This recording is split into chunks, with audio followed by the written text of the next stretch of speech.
एनाडेटा सन 1970 में बनी हिंदी फिल्म है। इस फिल्म का निर्देशन असीत सेन ने किया था। फिल्म की मुख्य भूमिकाओं में जया भादुरी, ब्रेंट ट्राइस, अनिल धवन और ओम प्रकाश नजर आते हैं। फिल्म का संगीत सलिल चौधरी ने दिया था और गीतों को योगेश ने लिखा था। कहानी और भावनात्मक माहौल को ध्यान में रखते हुए फिल्म में संगीत का इस्तेमाल बहुत सहज तरीके से किया गया है। फिल्म की कहानी अंबा प्रसाद नाम के एक ऐसे अमीर आदमी के आसपास घूमती है जिसे लोग प्यार से अन्नदाता यानी सबको सहारा देने वाला इंसान कहते हैं। फिल्म में परिवार, लालच, सच्चा प्यार, गरीबी, इंसानियत और अच्छे काम की कीमत जैसे विषयों को बहुत सरल तरीके से दिखाया गया है। फिल्म की शुरुआत अंबा प्रसाद से होती है। अंबा प्रसाद बहुत अमीर आदमी है, लेकिन उसके अंदर घमंड नहीं है। वह जरूरतमंद लोगों की मदद करता रहता है। गरीबों के लिए उसके घर के दरवाजे हमेशा खुले रहते हैं। इसी वजह से लोग उसे अन्नदाता कहते हैं। उनके लिए अंबा प्रसाद सिर्फ एक अमीर आदमी नहीं है, बल्कि ऐसा इंसान है जो किसी भूखे को खाना दे सकता है और किसी परेशान आदमी के लिए सहारा बन सकता है। लेकिन अंबा प्रसाद की जिंदगी में एक ऐसी घटना होती है जो उसके सामने लोगों का असली चेहरा खोल देती है। एक दिन खबर आती है कि जिस हवाई जहाज से अंबा प्रसाद यात्रा करने वाला था, दुर्घटनाग्रस्त हो गया है। सबको लगता है कि अंबा प्रसाद की मौत हो गई है। असल में अंबा प्रसाद उस विमान में गया ही नहीं था, इसलिए वह जिंदा रहता है। लेकिन उसके घर में रहने वाले रिश्तेदारों को इस बात का पता नहीं होता।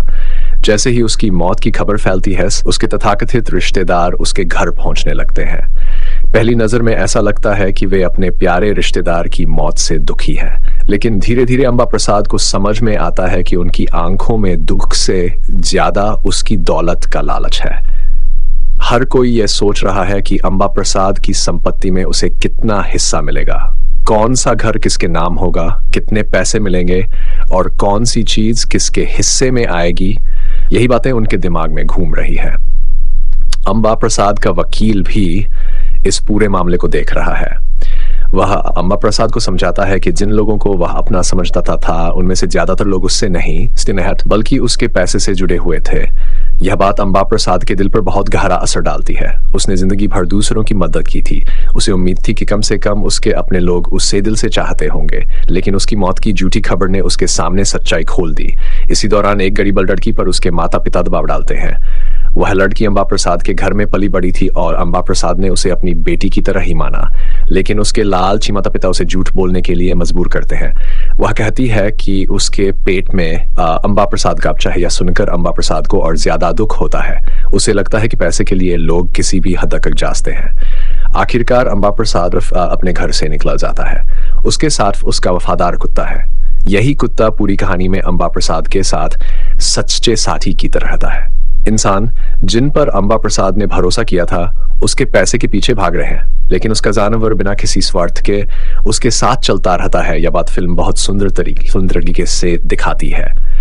चलते चलते अंबा प्रसाद एक छोटे से गांव में पहुंच जाता है। वहां उसकी मुलाकात अरुण से होती है। एक गरीब चित्रकार है। वह अंबा प्रसाद को पेड़ के नीचे सोते हुए देखता है और चित्र में अंबा प्रसाद सो रहा है और उसका कुत्ता उसके पास पहरा दे रहा है। अरुण को लगता है कि अंबा प्रसाद भी उसी की तरह है गरीब आदमी है। वह चित्र के बदले उसे कुछ पैसे देता है। अंबा प्रसाद बहुत थका हुआ होता है। लगातार सफर और मानसिक परेशानी के कारण उसकी हालत खराब हो जाती है और वह बेहोश होकर गिर जाता है। उसका कुत्ता मदद के लिए आरती के पास जाता है। आरती एक गरीब लेकिन बहुत दयालु लड़की है। वह अंबा प्रसाद की हालत देखकर उसकी मदद करती है। यही से अंबा प्रसाद की जिंदगी एक नया मोड़ लेती है। आरती के घर में ज्यादा कुछ नहीं है। उसके साथ उसका छोटा भाई रहता है जो चलने फिरने में असमर्थ है।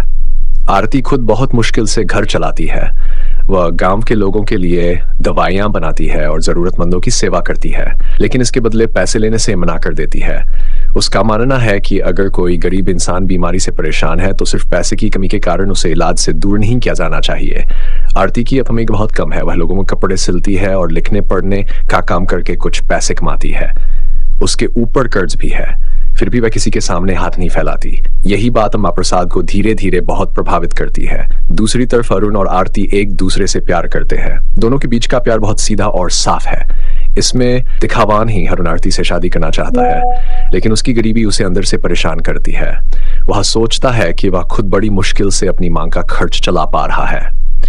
अगर आरती और उसके छोटे भाई की जिम्मेदारी भी उसके ऊपर आ गई तो वह शायद उन्हें वह जिंदगी नहीं दे पाएगा जिसके वे हकदार हैं। इसी सोच में अरुण एक अजीब फैसला करता आरती के लिए किसी अमीर आदमी को ढूंढने की कोशिश करता है ताकि आरती को गरीबी से छुटकारा मिल सके, लेकिन आरती इस बात को बिल्कुल पसंद नहीं करती। उसके लिए पैसा प्यार से बड़ा नहीं है। वह अरुण के साथ गरीबी में हंसती है, लेकिन किसी अमीर आदमी से सिर्फ पैसे के लिए शादी करने को तैयार नहीं है। यहाँ फिल्म एक बहुत सुंदर बात कहती है, प्यार का मतलब सिर्फ किसी को सुख देना नहीं होता। कभी कभी प्यार करने वाला इंसान सामने वाले की खुशी के लिए खुद पीछे हटने की कोशिश करता है। अरुण का फैसला गलत हो सकता है, लेकिन उसके पीछे आरती के लिए चिंता और सच्ची भावना है। आरती का जवाब भी उतना ही मजबूत है, क्योंकि वह बताती है कि इंसान की कीमत उसके पैसे से नहीं होती।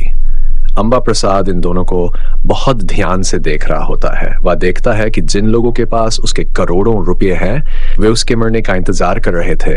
दूसरी तरफ गरीब लोग खुद मुश्किल में होने के बावजूद एक दूसरे का साथ नहीं छोड़ रहे। आरती बिना पैसे के गांवों वालों की सेवा करती है। अरुण अपनी गरीबी के बावजूद आरती की चिंता करता है।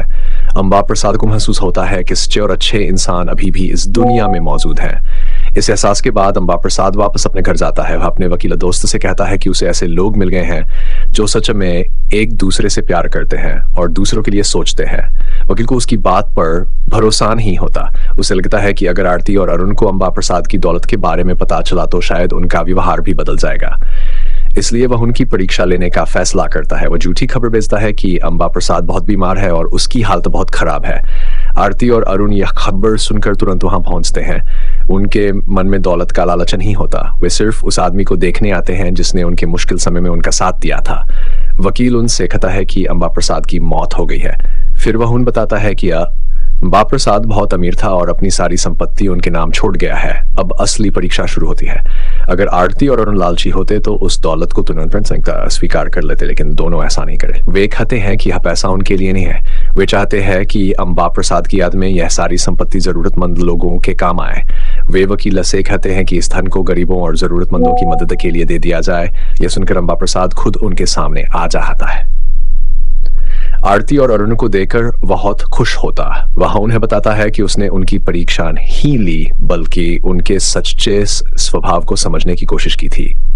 उसे यकीन हो गया है कि उसके पैसे का सही इस्तेमाल वही लोग कर सकते हैं जिनके दिल में लालच नहीं है।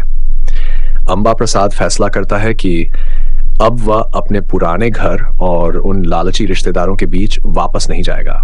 वह आरती, अरुण और उनके परिवार के साथ रहना चाहता है। वह कहता है कि जब तक उसकी जिंदगी है वह इनके साथ रहेगा। उसे आखिरकार वह परिवार मिल गया है जिसे वह दौलत से नहीं बल्कि प्यार और भरोसे से अपना कह सकता है। अन्नदाता की सबसे बड़ी खूबी इसकी सीधी और दिल को छू लेने वाली कहानी है। फिल्म बहुत बड़े घटनाक्रम पर निर्भर नहीं करती। यहाँ असली बात इंसान के स्वभाव की है। एक तरफ पैसा है, दूसरी तरफ इंसानियत है। फिल्म बार बार हमें यह सोचने पर मजबूर करती है कि अगर किसी इंसान के पास बहुत पैसा हो लेकिन उसके आसपास सच्चे लोग न हो तो उस दौलत का क्या फायदा। जया भादुरी ने आरती किरदार को बहुत सादगी से निभाया है। उनके चेहरे पर बनावटीपन नहीं दिखाई देता। आरती गरीब है लेकिन कमजोर नहीं है। उसके पास ज्यादा पैसा नहीं है, फिर भी उसका दिल बहुत बड़ा है। वह अपनी परेशानी से ज्यादा दूसरों की परेशानी को समझती है। यही वजह है कि उसका किरदार कहानी का भावनात्मक आधार बन जाता है। अनिल धवन ने अरुण के रूप में अच्छा काम किया है। अरुण की सबसे बड़ी परेशानी उसकी गरीबी है। वह आरती से प्यार करता है लेकिन खुद को उसके लायक नहीं समझता। उसका ये डर कहानी को भावनात्मक बनाता है। ओम प्रकाश जैसे कलाकार की मौजूदगी फिल्म को और मजबूत बनाती है। फिल्म में अंबा प्रसाद का किरदार भी बहुत खास है। शुरुआत में वह अमीर आदमी है, लेकिन अंत तक वह समझ जाता है कि असली संपत्ति पैसा नहीं बल्कि अच्छे लोग हैं। उसके जीवन में सबसे बड़ा बदलाव यही है। वह अपने रिश्तेदारों के बीच रहकर भी अकेला था, लेकिन गांव में गरीब लोगों के बीच उसे अपनापन मिलता है। फिल्म की एक बड़ी खूबी यह भी है कि यह गरीब लोगों को केवल दया के पात्र के रूप में नहीं दिखाती। आरती गरीब है लेकिन आत्मसम्मान से जीती है। अरुण गरीब है लेकिन मेहनत करता है। दोनों के पास धन नहीं है, फिर भी उनके पास ऐसी चीज है जो अमीर रिश्तेदारों के पास नहीं है, सच्चाई और अपनापन। फिल्म की कुछ कमियां भी हैं। कहानी का संदेश बहुत साफ है, इसलिए कुछ जगहों पर घटनाएं थोड़ी थोड़ी पहले से समझ में आने लगती है। अंबा प्रसाद के फिर रिश्तेदारों का लाल जब भी कुछ जगहों पर बहुत सीधा दिखाई देता है, फिर भी यह बात फिल्म के मुख्य उद्देश्य को कमजोर नहीं करती। उस समय की कहानी कहने की शैली को ध्यान में रखकर देखें तो भावनात्मक हिस्से अच्छे ढंग से काम करते हैं। एक और बात यह है कि फिल्म की गति आज की फिल्मों की तुलना में थोड़ी धीमी लग सकती है। आज के दर्शक बहुत तेजी से कहानी आगे बढ़ते देखने आदि है, लेकिन अगर कोई धैर्य से फिल्म को देखे तो धीरे धीरे इसके भाव और किरदारों की अच्छाई समझ में आती है। कुल मिलाकर एनाडा एक ऐसी फिल्म है जो हमें बहुत साधारण तरीके से एक बड़ी बात समझाती है। पैसा इंसान को आराम दे सकता है, लेकिन सच्चा अपनापन नहीं खरीद सकता। रिश्ते सिर्फ खून के होने से सच्चे नहीं बनते। कई बार एक अजनबी इंसान अपने व्यवहार से परिवार के सदस्य से भी ज्यादा अपना बन जाता है। अंबा प्रसाद ने अपनी जिंदगी में बहुत पैसा कमाया, लेकिन उसे असली खुशी तब मिली जब उसने उन लोगों को पहचाना जिनके पास पैसा नहीं था मगर दिल साफ था। आरती और अरुण ने दौलत को ठुकराकर साबित किया कि इंसान की असली पहचान उसके पास कितनी संपत्ति है इससे नहीं होती, वह दूसरों के साथ कैसा व्यवहार करता है इससे होती है। मेरे हिसाब से अन्नदाता की सबसे बड़ी ताकत यही सादगी है। ये कोई बहुत पेचीदा कहानी नहीं है, लेकिन इसका भाव आज भी समझ में आता है। अगर आपको परिवार बस इंसानियत, सच्चे प्यार और अच्छे दिल वाली पुरानी हिंदी फिल्में पसंद हैं, तो ये फिल्म देखने लायक है।